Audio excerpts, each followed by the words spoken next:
Bom dia a todos, a paz do Senhor. Então hoje eu estou aqui para compartilhar a palavra do dia 10, maná no dia 10, né? Nós chegamos no meio do nosso propósito, né? Eu sei que tem sido dias desafiadores, né? Diferentes, principalmente para quem não está acostumado à prática do jejum, né? Mas o Senhor tem sido o nosso sustento, o Senhor tem, né, nos sustentado, tanto fisicamente quanto espiritualmente, né, durante esses 10 dias que estamos aí nesse propósito.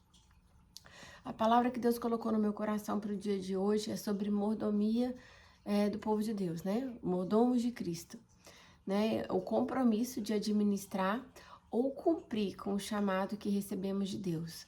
Né, existem várias passagens que falam sobre isso. O Senhor Jesus, ele mesmo ensinava muito sobre isso, sobre a nossa responsabilidade como filhos de Deus em administrar as coisas que o Senhor nos coloca como responsáveis, né?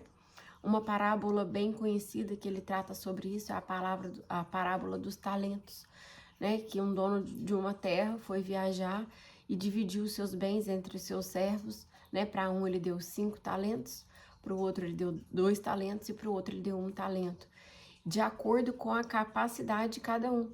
Porque aquele senhor, ele conhecia a capacidade, a desenvoltura de cada servo.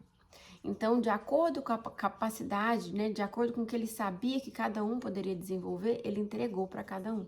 Né, os 2 primeiros, né, desenvolveram aquela capacidade, tiveram responsabilidade, né, e foram fiéis naquilo que lhe foi confiado e obteram êxito. Mas aquele que recebeu né, mesmo ele tendo a capacidade de desenvolver aquele talento, ele preferiu escondê-lo na terra, né? E por conta disso, ele obteve uma perca, né? E uma reprovação do seu senhor.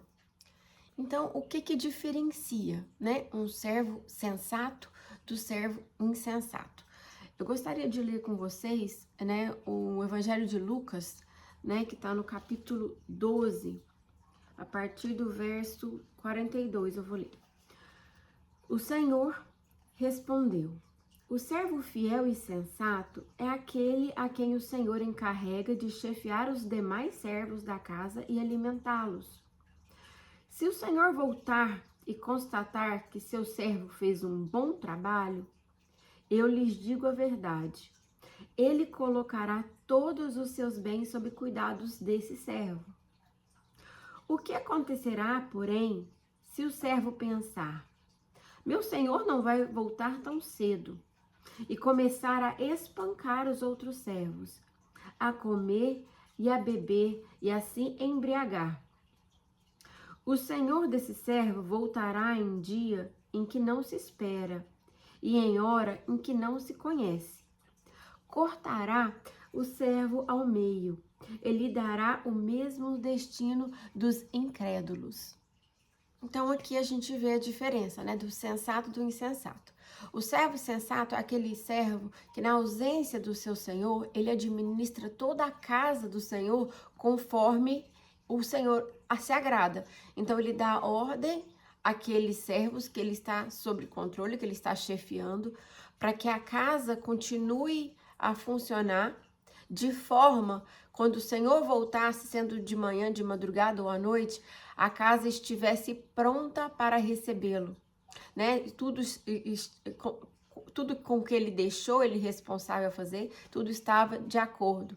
Então, quando o Senhor volta para casa e ele encontra que aquele servo, né, que ele deixou sob controle da casa, exerceu a sua responsabilidade e foi fiel naquilo que foi lhe confiado, ele não lhe dará só aquela casa mais para tomar conta, mas todos os seus bens.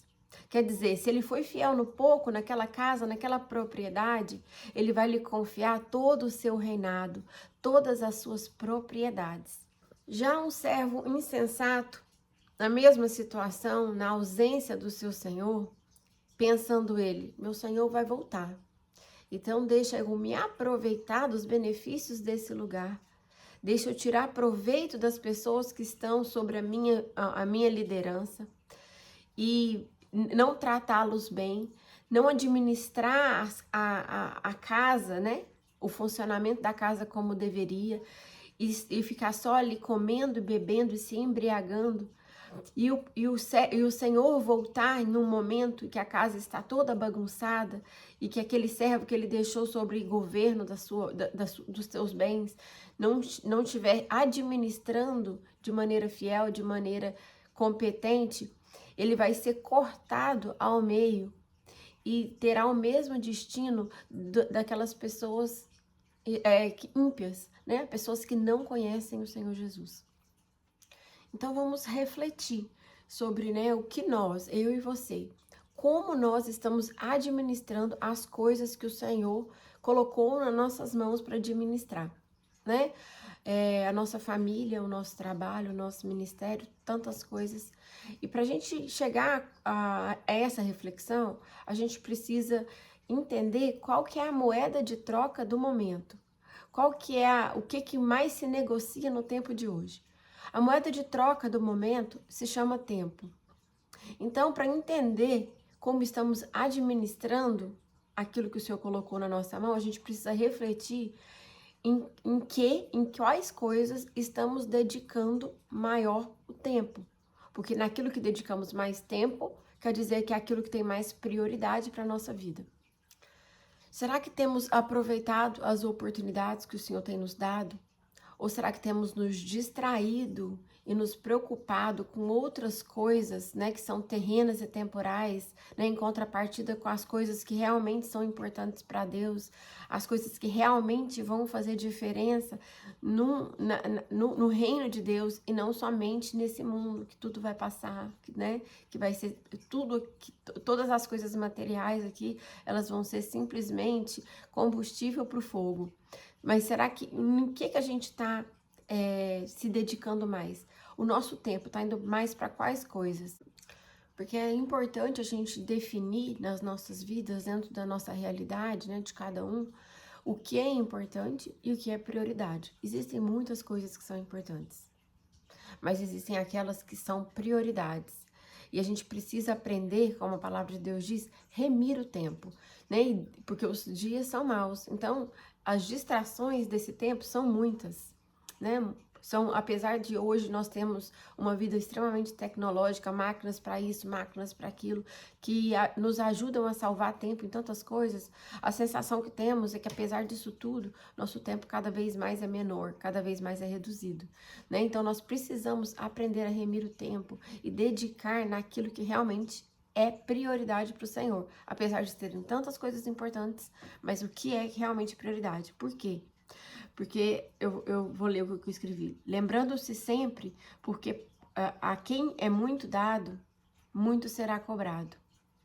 Então, se Deus tem te dado, né, tantas coisas para administrar, Deus tem te derramado dons, talentos, tem aberto portas profissionais para você, tem te dado uma família abençoada, tem te confiado um ministério para você desenvolver, né? E você está se perdendo em outras coisas, naquilo que não é a vontade de Deus para sua vida. Então existem vários exemplos, né, que a gente poderia estar usando como as coisas que o Senhor nos dá para administrar, né? Uma delas eu já falei, é o nosso tempo, que a gente precisa aprender a administrar, né? Tirar o nosso tempo de oração, tirar o nosso tempo de consagração, algo que a gente já está fazendo nesses 21 dias, mas que precisa ser algo contínuo. Mas eu vou citar aqui somente alguns pontos para estar trazendo um despertamento nessas áreas, né? Primeiro, é a nossa família, né?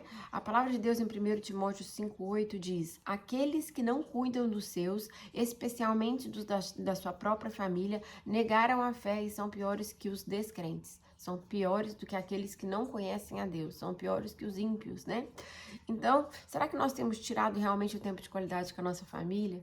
Será que nós temos cuidado do nosso relacionamento conjugal? Será que nós temos nutrido espiritualmente, emocionalmente os nossos filhos? Né? Será que nós estamos desenvolvendo o nosso ambiente familiar, a nossa família, né? Como o Senhor gostaria que a gente estivesse cuidando? Né? Será que nós temos cuidado da herança do Senhor, os nossos filhos, como convém? Ou será que nós estamos deixando para que o mundo cuide, para que as telas cuidem? Então, nós precisamos buscar em nós saber se nós estamos negligenciando, né? Porque o Senhor vai voltar de uma maneira que a gente não vai estar... a gente não pode ser como servo insensato. Ah, vai demorar. Existe uma promessa do retorno de Jesus há muitos anos. Meus pais já esperavam por isso, minhas avós esperavam por isso. Então deixa que depois, quando meus filhos chegarem nessa determinada idade, ou quando eu estiver mais estável financeiramente, eu vou dar mais atenção para o meu marido, eu vou dar mais atenção para minha esposa. Que a gente tenha esse zelo de cuidar da nossa família no aqui e no agora, e não esperar que isso ou aquilo aconteça, mas que a gente que seja uma prioridade para as nossas vidas. O segundo ponto que eu queria citar, né, que o Senhor tem nos confiado, é o nosso ministério, né? Aquilo que Ele nos chamou para realizar, né? A parte do corpo que nós temos que desenvolver, que Ele conta conosco, para que a obra cresça, para que a obra desenvolva, para que pessoas sejam alcançadas, para que pessoas encontrem a salvação em Jesus Cristo. Em Eclesiastes 10:10 diz o seguinte: se o machado está cego e a lâmina não for afiada, é preciso golpear com mais força. O que isso significa? Se eu tiver um machado e eu quiser cortar um pedaço de madeira com ele, mas a lâmina não está afiada, eu vou ter que bater com mais força, vai ser mais difícil, eu vou demorar mais tempo, eu vou fazer mais força, eu vou me desgastar mais para que aquele trabalho seja realizado. Porém, se a lâmina está afiada, o meu rendimento vai ser diferente, o meu cansaço vai ser menor, a minha produtividade vai ser maior. Então, o que isso quer dizer? Não basta somente ter o dom, não basta somente ter o talento, não basta somente ter o chamado. Nós precisamos constantemente estar afiando o nosso machado, para que o propósito do Senhor na nossa vida flua com mais naturalidade e a gente alcance os propósitos reais que Ele quer com a nossa vida, dentro daquilo que Ele nos confiou, dentro daquilo que Ele nos chamou para fazer. Exemplos, né? Se o meu chamado, se o dom que Deus me deu, se a maneira como Deus me usa no reino dele no louvor, então o que eu tenho que fazer? Eu tenho que aprimorar os meus dons nessa área. Eu tenho que aprimorar, tenho que fazer uma aula de canto, eu tenho que praticar o meu instrumento, fazer uma aula de instrumento se necessário for, né? Então, dependendo da área que a gente sabe que é o nosso chamado, que a gente sabe que é o ministério, a gente precisa buscar aprimoramento o tempo todo, né? Com oração, com consagração, com aprendizado bíblico, mas também extra bíblico, né? Com especializações e de técnicas, né? Dependendo da área que eu estou trabalhando, em fazer cursos específicos para melhorar aquilo. Então, a gente precisa estar constantemente afiando o nosso machado, né, para a gente estar desenvolvendo, não de qualquer maneira. Não, Deus me deu o dom, Deus me deu o talento, eu sei que eu sou chamado para isso, então eu só vou fazer e deixar Deus agir na minha vida. Não, nós precisamos nos posicionar e buscar de todo o nosso coração, com toda a nossa força, com todo o nosso entendimento, servir naquela área com magnitude, da melhor maneira, fazer da melhor forma, exercer aquilo com maestria. A gente precisa desenvolver e afiar o nosso machado constantemente para que o agir de Deus na nossa vida flua, né? E que a nossa capacidade seja cada vez mais aumentada e desenvolver aquilo com cada vez mais graça, com cada vez mais unção. O terceiro ponto que eu gostaria de citar é o zelo pelo que é alheio.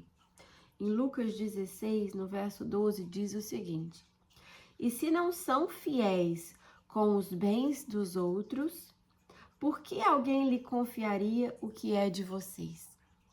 Então, o Senhor tem ministrado muito acerca disso no meu coração, né? Como o Senhor vai confiar a gente uma casa que a gente tanto sonha, sendo que aquele apartamento que nós alugamos, nós tratamos de qualquer maneira, nós não cuidamos, nós deixamos sujo, nós quebramos a parede, nós quebramos a fechadura e não trocamos, o cano estoura e a gente só remenda, a porta do armário cai e a gente coloca uma fita ali.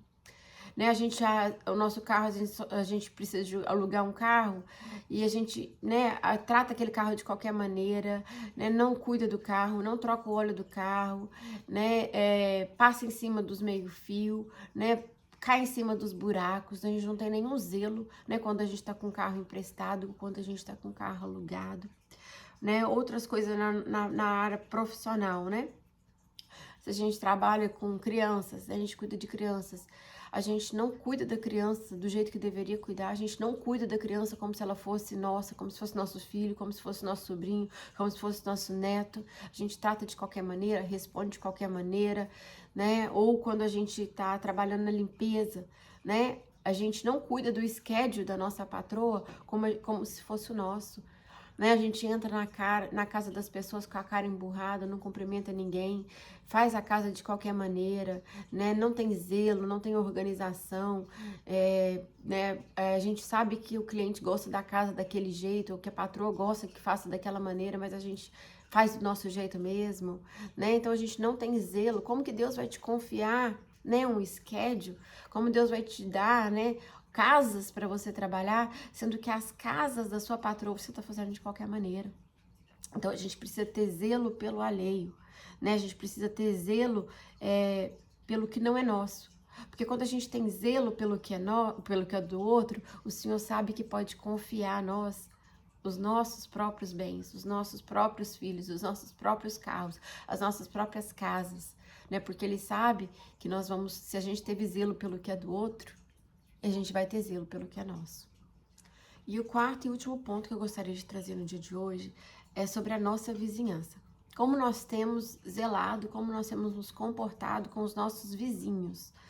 Em Provérbios 27:10 diz que melhor é um vizinho próximo do que um irmão distante. Ou seja, cuide do seu vizinho, seja agradável, seja amigável, né? Seja um socorro em momentos de dificuldades, né? Que ele possa contar com você, né? Que às vezes a gente mora em lugares que a gente faz tão pouco caso dos nossos vizinhos, mas é algo que a gente pode estar cuidando, nutrindo, né? A nossa vizinhança, procurar saber, né? Se o nosso vizinho precisa de algo, se tem algo que a gente pode fazer, né? Ser um missionário também para aqueles vizinhos que ainda não conhecem o Senhor Jesus, né? Que o exemplo da sua casa, o exemplo da sua família, a sua conduta como pessoa, como vizinho, venha ganhar o seu vizinho.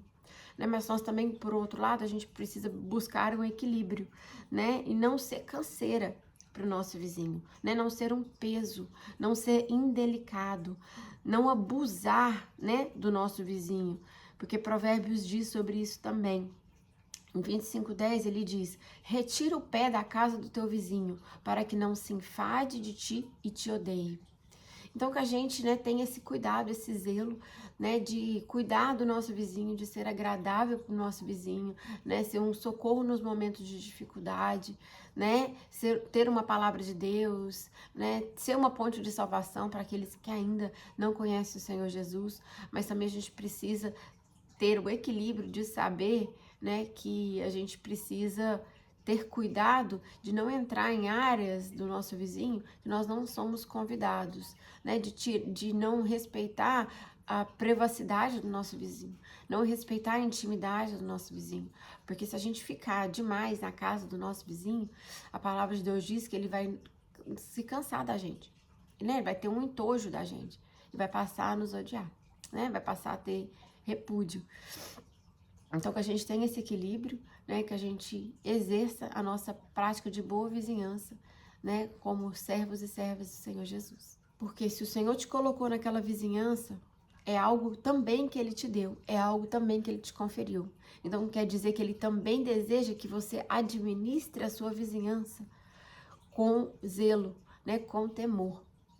E para terminar, eu gostaria de deixar esse versículo, né, que é a continuação do primeiro texto que eu li, Lucas 12:47, que diz assim: o servo que conhece a vontade do seu senhor e não se prepara e nem segue as instruções dele, será duramente castigado. Então, que a gente tenha esse zelo, que a gente tenha esse entendimento do que o Senhor colocou na nossa mão para administrar, e que a gente tenha zelo por essas coisas, que a gente seja fiel nessas coisas, que a gente dê o nosso melhor, Não para fazer para as pessoas verem, para a gente ser aplaudido, para a gente ser elogiado para as pessoas, mas fazendo como se a gente estivesse fazendo para o Senhor. Porque quando a gente faz para as pessoas, a gente pode se frustrar. As pessoas podem, às vezes, não reconhecer o nosso esforço, não reconhecer o que a gente está fazendo, né? Isso no âmbito familiar, né? No âmbito ministerial, na nossa vizinhança, né? Quando a gente está administrando também o que é nosso, às vezes o seu patrão não reconhece, né? O zelo que você tem pelos filhos, ou pelo schedule, pelos carros, né? Que ele te confia. Mas o Senhor está vendo.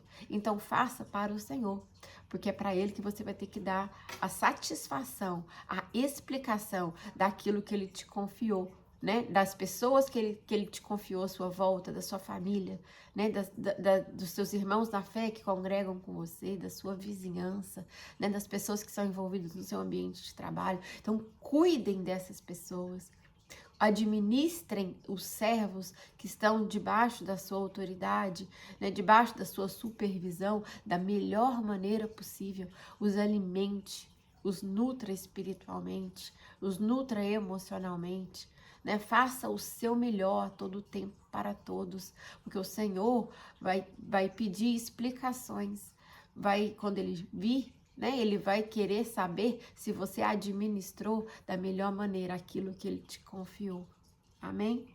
Então eu gostaria, né? Assim como eu deixei na primeira semana, hoje vai ser o segundo exercício, o segundo homework, a segunda tarefa de casa, né? Que eu vou estar passando. Né, que você pense dentro desses 4 pontos, né, que eu citei, você reconhecer alguma área que ainda não está desenvolvida, que você pode desenvolver mais, né, e se dedicar a ela, né? Às vezes você precisa se dedicar mais à sua família, né, tirar mais um tempo de qualidade, comprar, né, um presente para o seu marido, para sua esposa, né, ter um tempo de mesa com seus filhos. Ou às vezes o que você está deixando, né, a desejar é no âmbito ministerial, né? Às vezes você sabe que Deus tem um chamado, você sabe que Deus já te deu um dom, mas você está tratando isso de qualquer maneira, você está levando pelos cocos, você não está buscando capacitação, né, que vem também do Espírito, mas também que vem da prática, do exercício, de buscar se aprimorar, e você está fazendo de qualquer maneira, você está levando o seu ministério de qualquer maneira. Ou, né, você não está tendo zelo pelo que é alheio, né? Você não está cuidando, né, da área que te foi confiada, né, do trabalho que você tem da melhor maneira possível. Que você está deixando de perceber que é o Senhor que está te analisando, que o Senhor está te vendo lá na hora de trabalho, que você está, às vezes, tirando proveito do seu patrão, que você não está desenvolvendo o seu trabalho da melhor maneira possível, não está fazendo como se fosse o seu, você não está não está tendo zelo pelo alheio, e você sabe que se você não está sendo zelo pelo alheio, o Senhor dificilmente vai te confiar algo que é seu, porque se você não cuida do outro, você não vai cuidar do que é seu. Então, ou, né, o último da nossa vizinhança, você não tem cuidado, não tem zelado da sua vizinhança como você deveria, né? Ou você está negligenciando ela, você nem sabe quem são, você sabe que estão passando por dificuldade, né? E não oferece ali um braço amigo, uma mão para ajudar, ou você está sendo indelicado, você está sendo invasivo, de entrar na intimidade demais, de estar batendo ponto demais na casa do seu vizinho, né? E trazendo às vezes um desgaste, né, no relacionamento de vocês. Então, que a gente tenha zelo, né, em todas essas áreas, e que a gente administre com fidelidade, com temor, né, com paciência, com um amor realmente que vem de Deus, com uma dedicação que o Espírito Santo de Deus nos conduz, né, que nessa semana, né, você se policie nessas áreas que eu acabei de falar e se dedique àquela área, né, que você, como servo do Altíssimo, tem negligenciado ou tem feito de qualquer maneira. Amém? Que o Senhor traga essa iluminação sobre a sua vida, né, e que você se dedique, né, que você afie seu machado e que você faça o melhor das suas forças, do seu entendimento, do seu coração, em administrar tudo aquilo que o Senhor colocou na sua mão. Lembrando que quanto mais Ele dá, mais Ele cobra. Então, que a gente tenha, né, esse zelo e que a gente tenha esse temor no nosso coração, sempre que a gente estiver administrando, né, as coisas, as pessoas, né, e os bens, que a palavra de Deus diz que tudo que há na terra pertence ao Senhor. Então, que tudo que há na terra, que o Senhor te deu aquela porção para cuidar, que você faça o melhor. Amém? Que Deus te abençoe e tenha um dia abençoado em nome de Jesus.